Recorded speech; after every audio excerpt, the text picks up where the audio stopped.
Hey fellas, Privateer is all finished up. Sent the owner some pics yesterday, and I think he's really happy with it.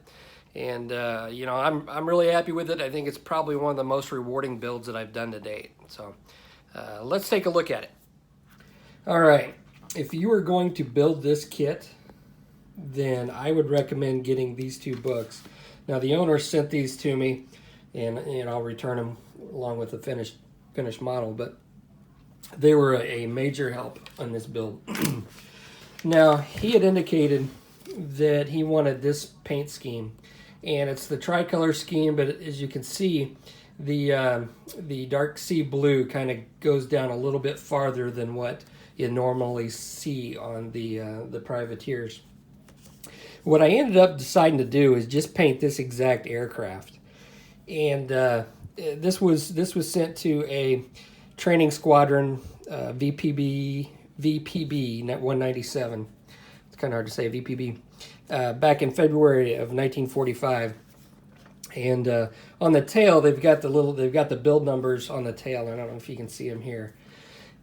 And so what I end up doing is rooting through my spare decals and finding numbers that were of similar size, cutting them up and individually placing them on the tail to get the exact tail number, and also had to do the same thing for the PB4Y-2 because there weren't any decals with that on there, because that's on the back end of the tail.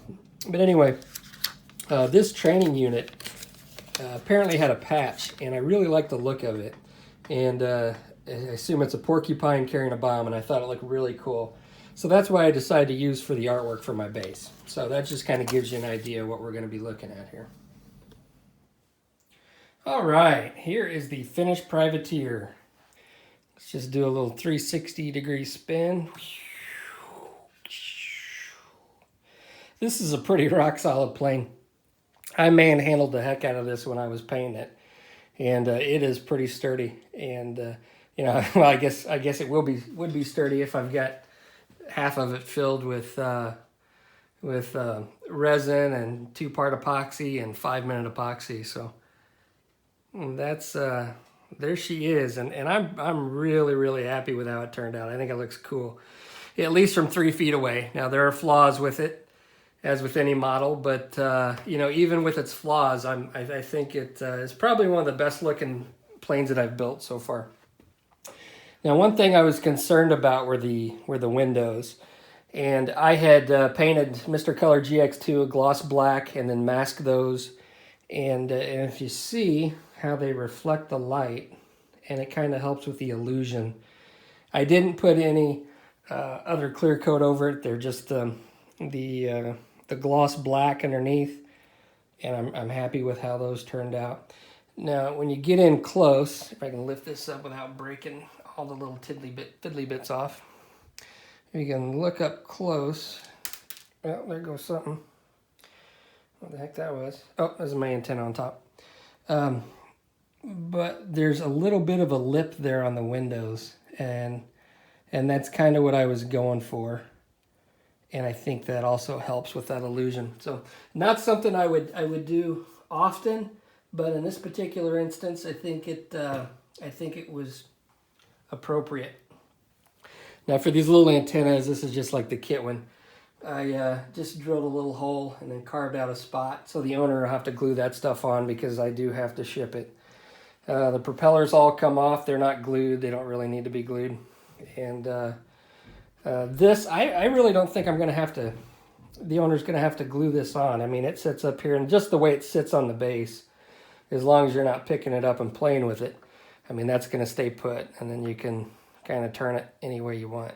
But there it is. One thing I did do a little bit differently with this one is I didn't do a lot of chipping, just the pictures that I've seen. The only chipping that was really noticeable from the pictures were chipping along the leading edge of the wings. So what I did is I ended up spraying my gloss black, then aluminum, masking that with sponge and liquid mask, then coming back with some zinc chromate and spraying that over the aluminum, then masking that, and then spraying my top color layers, then peeling that off and kind of playing with it.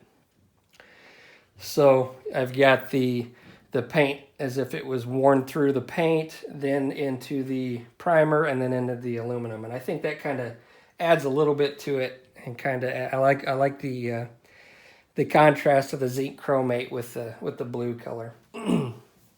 And it was just a matter of just playing with the colors and the shades like I normally do. I've got my Tamiya mixed up for the right color, and then I just lighten it up in various shades, and then I use that to kind of shade and highlight. I also went in with oil paints and kind of helped weather it a little bit more. Just basically kind of playing with it. The insignias, the only decals that I have on this thing, everything else is painted, the star and bar, the numbers. The only decals I have were the tail numbers, and I don't know, let's see if we can get in here real close. I think I got a picture of it anyway. But I ended up putting the correct tail number on there, you know, cutting them out with the spare decals. So I've got the correct build number, and then I got the PB4Y-2 on there as well to match what was on the plane. And you know, that was kind of a tedious task to cut out all those little letters, but yeah, I think it's worth it. Let's see. I will try to lift this up without breaking anything. The only little fragile bits are the little gun barrels that stick out, and those are resin, but those are going to be removed. We'll take a look at the bottom of this thing. And it does have flaws, and a lot of the flaws are on the bottom, but with all the weathering that I did, it kind of covers them up. The front nose piece, the window glass, I think it turned out a lot better than what I thought it was going to. You know, I didn't really put anything in there, but I'm really not sure what was in there. I think it varied by plane. I think there was probably some kind of a bomb sight. I don't know if it was a Norden bomb sight or what, but it's kind of bare on there. But either way, I think it with all the work that I did trying to get that to fit, and all the sanding and filing, I think it really looks pretty good there. So anyway, I will stop yapping about this, and I've got about 2 minutes of pictures. And I'm going to drop this and break it. So I've got about 2 minutes of pictures, and I'll show those. I am going on vacation after this build. Well, in the next week and a half, I'm going on vacation. So I won't be posting another video for a while, but I appreciate you watching, and enjoy the pictures.